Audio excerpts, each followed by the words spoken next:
Magandang umaga po sa ating lahat, mga kapatid. Magandang umaga po, Father. Araw ng Miyerkules sa ika-34 na linggo sa karaniwang panahon.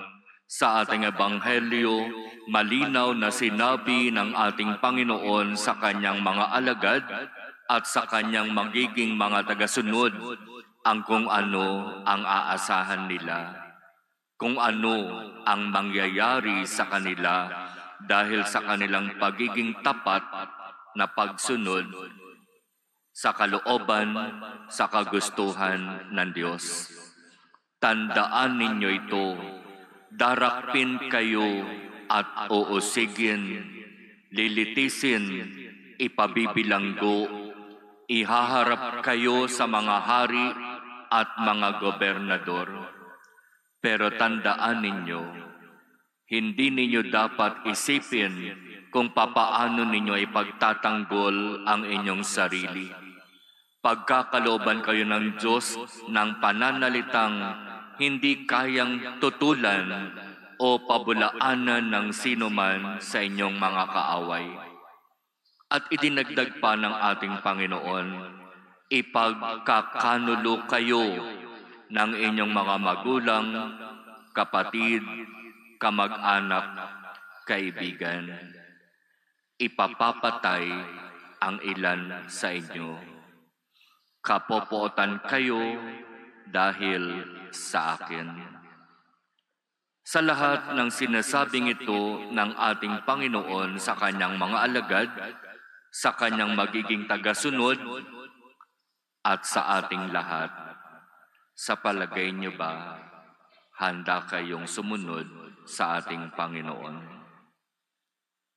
Hindi kaginhawahan, hindi masarap na uri ng pamumuhay ang nag-iintay sa mga magsisilbi, maglilingkod ng tapat sa Diyos. Ang magiging kapalit ay matinding sakripisyo at malinaw na pagpapasan ng krus. Pero ang malinaw na sinabi ng ating Panginoon sa kanyang mga alagad at sa mga susunod sa kanya, tandaan ninyo ito sa inyong pagtitiis alang-alang sa akin, ay tatamuhin ninyo ang buhay na walang hanggan. Hindi mababaliwala ang lahat ng mga sakripisyo at pagtitiis na inyong papasanin dahil sa akin. Pagkakalooban kayo ng Diyos ng gantimpala, at iyon ay buhay na walang hanggan. Mga kapatid, ngayong araw na ito ay inaalaala natin at binibigyan natin ng pagkilala ang mga kapatid nating nagsikap na maging tapat sa pagsunod sa kalooban ng Diyos. At dahil sa kanilang katapatan, sila ay nagdusa, nagsakripisyo, at nag-alay ng kanilang sariling dugo alang-alang kay Jesus. Ang tawag natin ngayon sa araw na ito ay Red Wednesday. Pag-alaala sa mga kapatid nating dahil kay Jesus ay nagsakripisyo at nag-alay ng buhay. At sila ngayon ay pinaniniwalaan nating kapiling na ng Diyos sa kanyang kaharian sa langit. Kaya hindi mababaliwala ang lahat ng mga paghihirap natin dahil kay Kristo. Marami nang nauna sa atin ang nagtagumpay, ang pinagkalooban ng biyaya ng pananatili sa pagsunod, pananatiling tapat kay Jesus sa harap ng matinding pagsubok.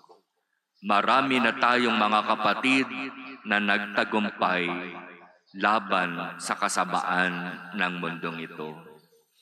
Kaya kung nahaharap tayo sa matinding pagsubok, sakripisyo, at iba't ibang uri ng pagtuligsa, Huwag tayong susuko, huwag tayong bibitaw, sapagkat alam ng Diyos ang lahat at ipagkakalob niya sa atin ang biyayang kinakailangan para mapagtagumpayan ang lahat.